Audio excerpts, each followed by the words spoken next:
అధికారంలోకి వచ్చేలా కార్యాచరణ రూపొందించుకుంటున్నాం అనేటువంటి స్టేట్మెంట్ చేశారు. కవిత ఇంకా కొన్ని కీలక స్టేట్మెంట్ కూడా చేశారు.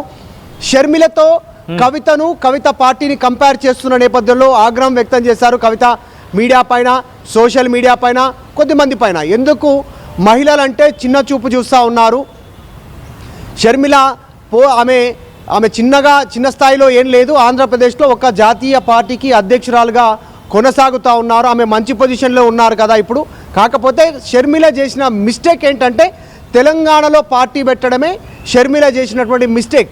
అక్కడ ఆంధ్ర గ్రౌండ్ వదిలేసి తెలంగాణకు రావడం, ఇక్కడ ఈక్వేషన్ చేంజ్ చేసుకొని కాంగ్రెస్ పార్టీలో విలీనం చేయడం, ఇప్పుడు కాంగ్రెస్ పార్టీ అధ్యక్షురాలుగా కొనసాగడం, అది పక్కన పెడితే ఆమె చేసిన మిస్టేక్ అల్లా తెలంగాణలో పార్టీ పెట్టడమే అనేటువంటి స్టేట్మెంట్ చేశారు. మీరెందుకు అట్లా కంపేర్ చేస్తూ ఉన్నారు, నన్ను కేవలం షర్మిలతో, జయలలితతో ఇట్లా కంపేర్ చేస్తూ ఉన్నారు, నన్ను మోడీతో ఎందుకు కంపేర్ చేయొద్దు, కేసీఆర్తో ఎందుకు కంపేర్ చేయొద్దు అంటే పార్టీ నడపడంలో ఇప్పుడు మోడీ గతంలో పార్టీని అధికారంలోకి తీసుకొచ్చే ఒక స్పెషల్ పంతా ఎంచుకున్నారు, ఇక్కడ కేసీఆర్ ఉద్యమ పార్టీని అధికారంలోకి తీసుకొచ్చే ఒక స్పెషల్ పంతా ఎంచుకున్నారు. సో నేను కూడా డిఫరెంట్, నా కాన్సెప్ట్ డిఫరెంట్, నేను ముందుకు పోతా ఉన్నాను. ఎందుకు చిరంజీవితో కంపేర్ చేయట్లేదు? మరి చిరంజీవి పార్టీ పెట్టి ఫెయిల్ అయ్యారు కదా. ఈ వివక్ష ఎందుకు మహిళలంటే సమాజంలో, రాజకీయాల్లో కానీ, మీడియాలో కానీ, సోషల్ మీడియాలో కానీ? చిరంజీవి ఫెయిల్ అయ్యారు, కోమటిరెడ్డి వెంకటరెడ్డి గతంలో పార్టీ పెట్టి ఫెయిల్ అయ్యారు, మళ్ళీ పార్టీ పెడతానని కొంతమంది చెప్పారు, పార్టీ పెట్టలేకపోయారు. సో వాళ్ళందరి విషయంలో ఎందుకు ఈ బయాస్డ్గా ఉన్నారు, కేవలం మహిళలంటే చిన్న చూపు ఎందుకు అనేటువంటి స్టేట్మెంట్ చేస్తున్నాయి. ఇంకా కొన్ని కీలకమైనటువంటి స్టేట్మెంట్ చేశారు. మొన్న గద్వాలలో గెలిచినటువంటి వడ్డేపల్లి శ్రీనివాస్ ఏదైతే ఒక మున్సిపాలిటీని కైవసం చేసుకున్నారు, AIFB all India forward bloc సంబంధించి, జాగృతి ఆల్ ఇండియా ఫార్వర్డ్ బ్లాక్ సంబంధించి, సో వాళ్లకు రాత్రికి రాత్రే హరీష్ రావు ఫోన్ చేసి మీకు కవితకు సంబంధం లేదు అంటూ చెప్పమని బెదిరించింది ఈ గుంటనక్క కాదా అంటూ హరీష్ రావును ఉద్దేశించి ఆమె స్టేట్మెంట్ చేశారు. ఇంకొక విషయంలో కూడా ఆమె కొంచెం స్ట్రైట్ ఫార్వర్డ్ ఒక కామెంట్ చేశారు. ఎస్, నిన్న హరీష్ రావు కామెంట్ చేశారు, కాంగ్రెస్ అంతా ఢిల్లీలో కేబినెట్ సమావేశం పెట్టుకుంటున్నారు ఏఐసిసి కార్యాలయంలో, ఇది కరెక్ట్ కాదని హరీష్ రావు స్టేట్మెంట్ చేశారు. హరీష్ రావు చెప్పింది కూడా కరెక్టే. ఈరోజు కాంగ్రెస్ వాళ్ళు ఢిల్లీలో క్యాబినెట్ నిర్వహిస్తారు, గతంలో ఎర్రవల్లి ఫామ్ హౌస్లో బీఆర్ఎస్ టైంలో క్యాబినెట్ నిర్వహించారు. రెండుకు పెద్ద డిఫరెన్స్ ఏముంది, వీళ్ళు ఫామ్ హౌస్, వాళ్ళు ఢిల్లీ, ఇంతే తేడా, మేమే ప్రత్యామ్నాయం అనేటువంటి స్టేట్మెంట్లో భాగంగా ఆమె స్టేట్మెంట్ చేశారు.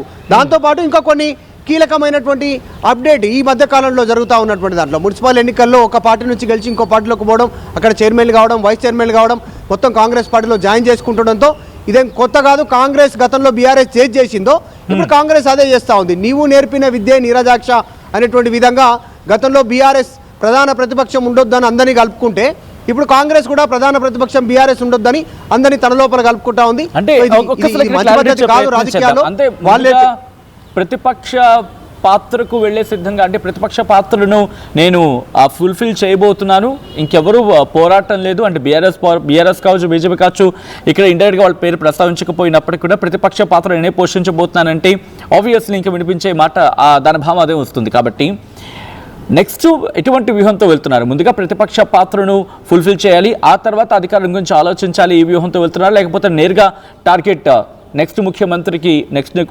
ముఖ్యమంత్రి నేనే అని వ్యూహాత్మకంగా వెళ్లే ప్రయత్నం చేస్తున్నారా?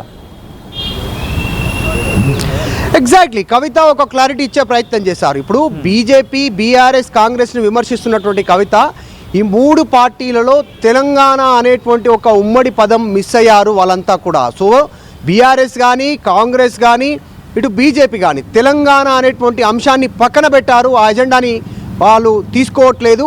అందులో భాగంగానే జాగృతి త్వరలో తెలంగాణ పార్టీగా మారబోతుంది. కాబట్టి మదర్ బోర్డే, ఆ జాగృతి పెట్టబోయేటువంటి పార్టీకి మేజర్ మదర్ బోర్డే తెలంగాణ. సో ఆ ఒక్క పదంతో మేము ముందుకు వెళ్తా ఉన్నాం. ఎట్టి పరిస్థితుల్లో కూడా తెలంగాణ ఆకాంక్షలు, తెలంగాణ అంశం, తెలంగాణ ఎజెండా, తెలంగాణ జనాలు, తెలంగాణ బాగోగులు, తెలంగాణ సమస్యలు, వీటిపైనే మా ఆలోచన ఉంటుంది. మొత్తం తెలంగాణ మదర్ బోర్డ్ కేంద్రంగానే మా కార్యాచరణ ఉంటుంది. అందులో భాగంగానే పార్టీ పెట్టబోతా ఉన్నాం. అందుకే మేమే అంటున్నాం, ఈరోజు బీఆర్ఎస్ ప్రధాన ప్రతిపక్ష పాత్ర పోషించట్లేదు, బీజేపీ క్వశ్చన్ చేయట్లేదు కాంగ్రెస్ని. సో ఆ పాత్ర మేము తీసుకుంటాం ఈ 2.5 ఏళ్ళు, తర్వాత అధికారంలోకి వచ్చేది మేమే అనేటువంటి స్టేట్మెంట్ కవిత చేసే ప్రయత్నం చేశారు. మహిళల విషయంలో ఇందిరాగాంధీని కేవలం మహిళగానే చూస్తారా? రాజకీయ పార్టీ నాయకురాలిగా లీడర్గా చూస్తారా? లీడర్లకి రాజకీయాల్లో